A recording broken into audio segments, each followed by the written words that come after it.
जी की सरकार झारखंड के किसानों के साथ जिस प्रकार से धोखाधड़ी करने का काम कर रही है, अन्याय करने का काम कर रही है। किसानों के द्वारा नवंबर में बेचे हुए धान का मूल्य अभी तक किसानों के हाथ में नहीं पहुंचा, जिसके कारण किसानों की हालत बहुत ही खराब हो गई है। इस विषय को लेकर के और किसानों के ऋण माफी हो, इस विषय को लेकर के, और साथ किसानों के बीज और धान समय पर किसानों को मिले, इस विषय को लेकर के हम सब लोग पूरे प्रदेश में आज भारतीय जनता पार्टी का कार्यकर्ता धरना दे रहा है और इस सरकार को सचेत कर रहा है कि किसानों के साथ आप अन्याय करने का काम करेंगे, धोखाधड़ी करने का काम करेंगे तो भारतीय जनता पार्टी बर्दाश्त नहीं करेगी। कि जैसे साप्ताहिक हाट होता है उसी तरह एक साप्ताहिक कार्यक्रम आज भारतीय जनता पार्टी के मित्रों के द्वारा किया गया। किसानों के सवाल पर वर्चुअल धरना दिया गया। मैंने जिनको भी देखा उन सबको ही वातानुकूलित कमरे में बैठकर किसानों के सवाल को लेकर आज बहुत बड़ी बड़ी बात कर रहे थे। इस देश की लोकसभा और राज्यसभा ने तो खैर जो किया उसके तो जितने भी निंदा की जाए वो कम है, लेकिन लोकसभा में केवल बहुमत के बल पर किसान विरोधी जो 3 कानून पास किए गए, उन कानून और महामारी के दौरान उन कानूनों के खिलाफ पिछले 9 अगस्त 2020 से दिल्ली के जो पार्लियामेंट है उससे मात्र 25 किलोमीटर दूर लाखों किसान बैठे हुए हैं, आज भी बैठे हुए हैं। इस कोरोना काल में भी बरसात का समय बीता, भीषण गर्मी बीती, शीतलहरियाँ चली, लेकिन किसान नहीं हटे। क्यों नहीं हटे? क्योंकि भारतीय जनता पार्टी का जो 3 किसान कानून आया, जिसमें सीधा सीधी तौर पर किसानों की किसानी को समाप्त कर देने के लिए और कॉरपोरेट के हाथ में संपूर्ण किसानी को दे देने के लिए और एमएसपी का जो भी भुगतान है उसका घोषणा नहीं करने के कारण ये स्थिति आज बनी हुई है। और यहाँ पर कारण क्या गिनाए जा रहे हैं? जबकि हमने पहले ही वर्ष में अपना जो चुनावी वादा था कृषि ऋण माफी योजना का, वो 2 लाख तक का हम लोगों ने कर्ज माफी भी कर दिया, धान की क्रय भी कर दी, सब देश में सबसे ज़्यादा पैसे पे खरीदारी की और आज भी सतत जारी है। जून तक हम धान की खरीद करेंगे। साथ में मई में ही हम लोगों ने आगामी फसल के लिए उनको बीज, उनको खाद की आपूर्ति कैसी हो, इसके लिए ब्लॉक स्तर पर, क्लस्टर स्तर पर सभी काम शुरू हो गए।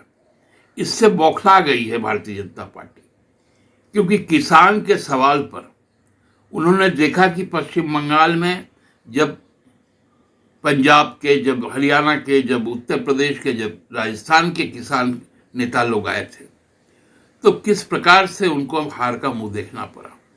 आसन जो चुनाव होना है उत्तर प्रदेश में और जो पंचायत का चुनाव बीता है, उस पंचायत चुनाव में जिस प्रकार से यूपी में भारतीय जनता पार्टी बुरी तरह से पराजित हुई है, उसी से ध्यान भटकाने के लिए और कोरोना महासंकट में माननीय मुख्यमंत्री के जो बढ़ते प्रभाव है और जो यहाँ पर स्थितियाँ एक तरह से हम लोगों ने दायरे में करने शुरू कर दी, इस वक्त फिर से वो भ्रम फैलाना, क्योंकि भ्रम के सिवा हमको लगता है कि भारतीय जनता पार्टी के पास में और कोई भी साधन रह नहीं गया।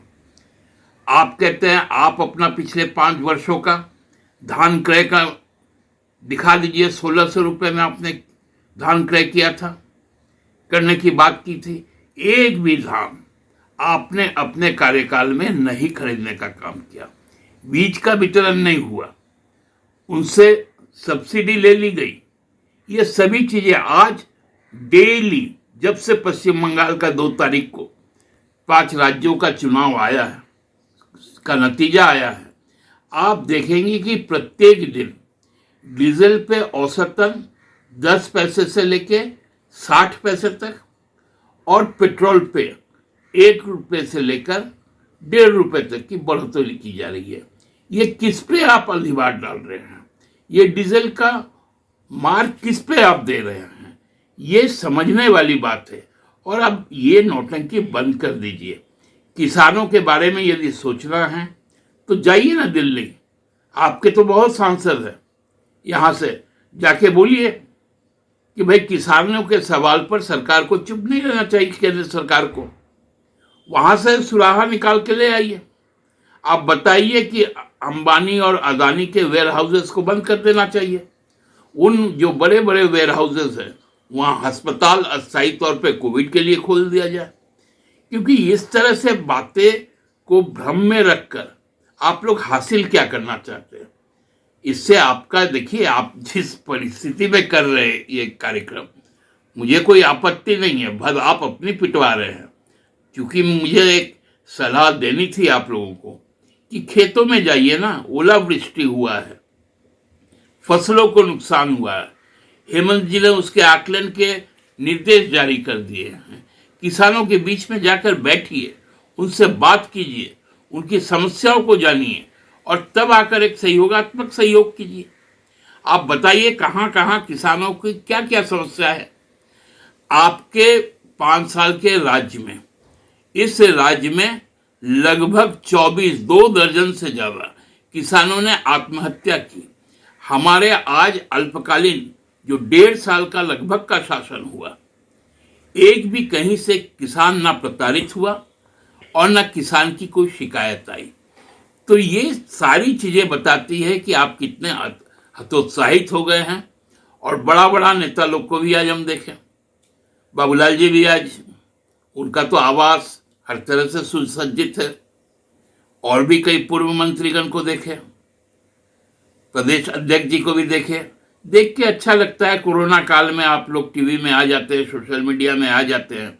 इससे एक ही बात का पता चलता है कि भाजपा के मेरे मित्रगण स्वस्थ हैं और ईश्वर से कामना करते हैं पूरे परिवार सहित आप लोग स्वस्थ रहिए, लेकिन दया करके इस काल में भ्रम ना फैलाएं।